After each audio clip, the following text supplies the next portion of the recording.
Hello, welcome to Felting Fridays. I'm Jamie from the General Bean. Tonight we're going to do a fun project. It's great to do with kids outside where you can get wet. So what we're going to make today are felted geodes. So they look like rocks, and then you open them up and you've got your colors in there. So this project is a combination of needle felting and wet felting. If you're doing it with kids, you might want to do it in 2 steps. I did this last spring with a couple girls, and we did the needle felting kind of over a day and a bit, and then came back and wet felted them. So something to keep in mind. So materials. You will need a surface to work on. I've got a wool pad, either wool or foam, something to work on. You'll need a felting needle. If you have a multi-pass, it's not necessary, but it'll make it go a little quicker. And lots of wool in different colors.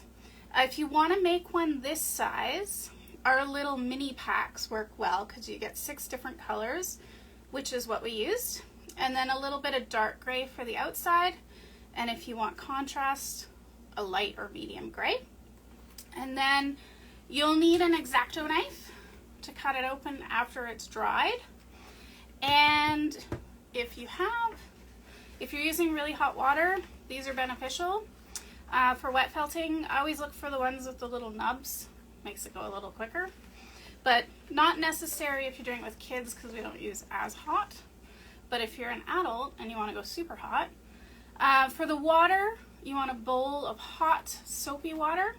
And then I grab a bowl of cold water as well. I'll explain why when we get to it. Alright, so I'm just going to do it as a quick demo, so you're not here all day with me. So we're going to start off with your center color. So I'm going to start with cream. This is a 5-gram bit of roving. I'm going to lie it diagonally on my mat, and I'm going to roll it up into a ball. So to do that, I always start by folding the ends in, and then the corner closest to me, I'm going to start to roll it on a diagonal.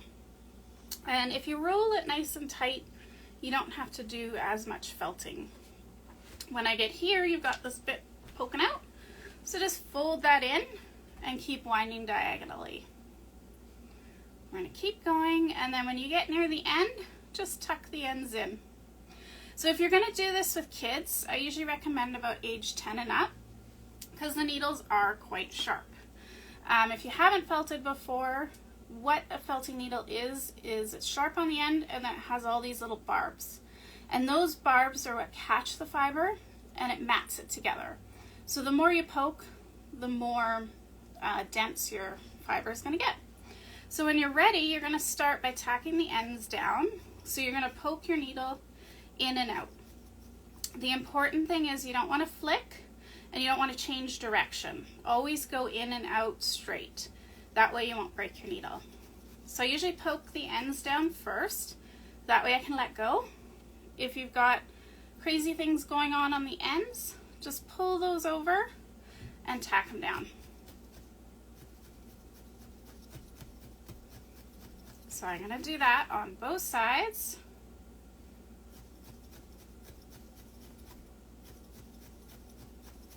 And you want to watch your fingers because they are sharp.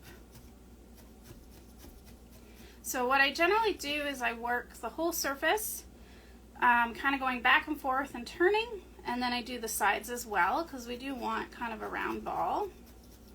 So I'm going to go poke, poke, poke across, go up a bit, poke back, and just keep turning, and then work the edges as well. You can always go from here and around the corners. That'll help you round it up.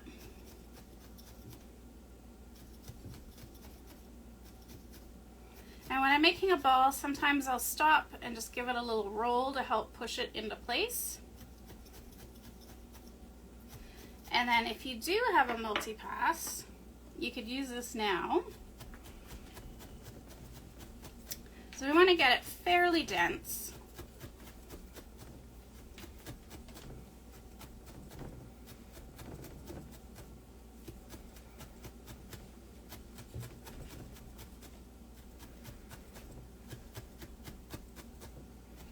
And if you didn't want as big of a round piece in the center being the same color, you could start with maybe half a 5-gram bit. Just depends on the look you want.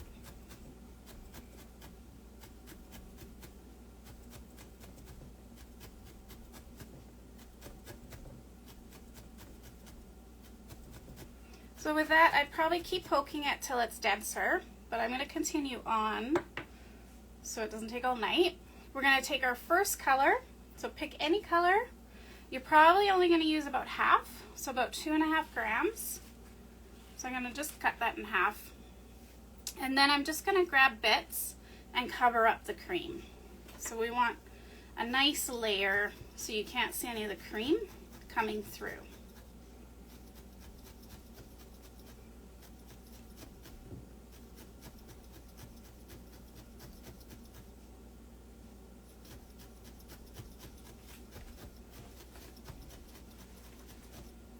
And I would just keep adding bits until I've covered up all of the cream.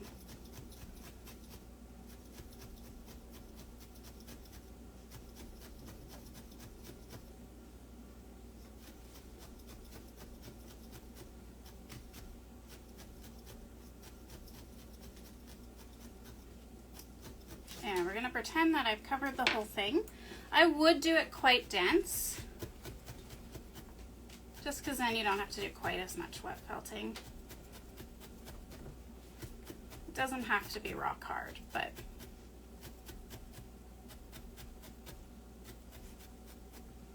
so I would keep doing that, cover it all in one color, and then grab your next color, and then add as much as you need. As you get going, you're going to have to use more and more of each of the 5-gram. So you're going to layer on, I did about 6 colors for this one. And then once you've done all of your layers, you're going to get a dark gray color. And same thing, cover it up. And then once that's covered, I made a big one today.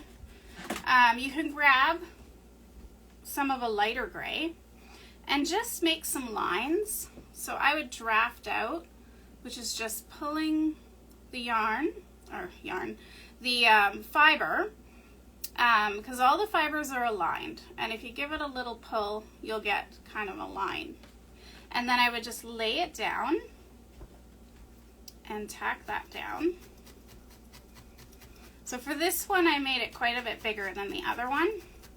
So I'll do a blog post and let you know how much of each color I did do for this one, in case you want to make a big one. So just randomly put some gray bits, and that'll just make it look more two-tone like a rock generally does.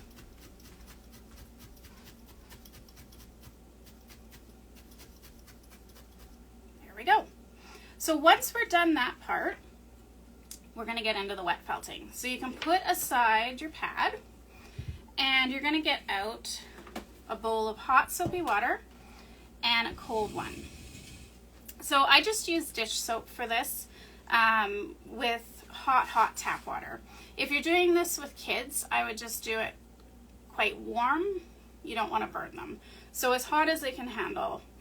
It'll just take them longer to felt it. So yeah, mine's fairly hot, but not boiling. So I'm going to pop it in there, get it all wet,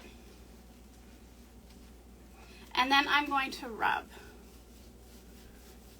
And that's how you wet felt. You need soap, hot water, and friction. So the more that you rub at it, the more felted it's going to get. And the reason we're doing this is to give it a more molted look instead of those straight lines. When we're done and it dries, you're going to get that more pebbly look to it. So I would work it for a bit. And then the cold water, if you put it in the cold water and give it a shot of cold water, that tends to shock it, and it just helps felt it a little bit longer, or a little bit quicker.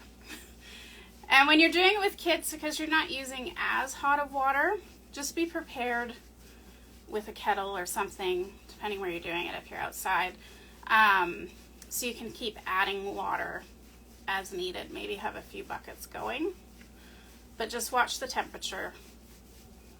You don't want to burn the little hands. You also probably want to have some towels around because the kids are going to get water everywhere. I know from experience. So I would probably keep working it for quite a while, so everything really gets flat. But for today, we're going to stop there. If the kids don't get it totally, it's fine. Once it dries, things kind of fall into place, and you can always run the felting needle over top if needed. So then you're going to have this wet felted mass. I'd put it outside in the sun to dry for, ours took a couple days when we did it.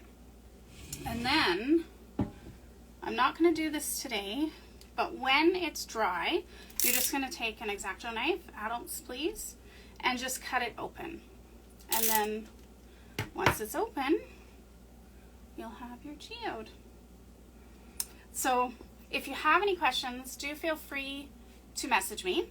And I will put all the numbers of the fiber in our blog in the next day or two, so you can see how much I used for each size.